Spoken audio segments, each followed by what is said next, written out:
But first, let's send it over to our Chris Keating down in South Jersey, visiting a marijuana dispensary in Deptford, Gloucester County tonight. Chris, how was the first day of sales there?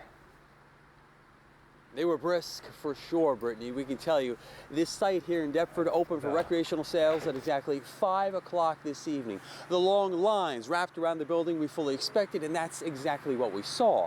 But what stood out to us most was the number of out-of-towners. We met people from Pennsylvania, Delaware, and as far away as Georgia here.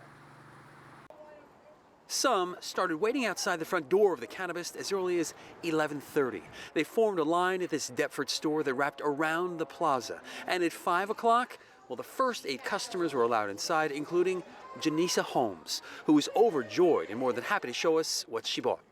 Birthday cake and syrup face. I spent like $200, but it's definitely cheaper like on the street, of course, but it's just the overall experience of being able to go get it at your convenience. Brian LaFate crossed the bridge from Delaware. For him, the legalization of marijuana provides a sense of freedom. The freedom of not worrying and like looking over my shoulders and worrying about the police, you know, taking the stigma off of it. Getting rid of that stigma is a common thread among many we spoke with. This man says some like to relax with a glass of wine after work. He prefers to smoke. It's out in the open. There's nothing wrong with it. It's from the earth.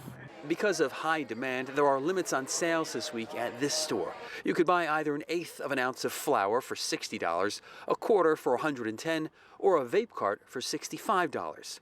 This facility is owned by Columbia Care, one of the 7 chains approved for sales here in New Jersey. They are fully prepared to cater to both the recreational and medicinal market. We're familiar with how to have recreational and medical sales in the same facility because we do this in Illinois and Massachusetts and a number of other states as well. For now, recreational weed will only be sold at this site between 5 and 7 in the afternoon. And if the habit of those in line is any indication, business will be brisk.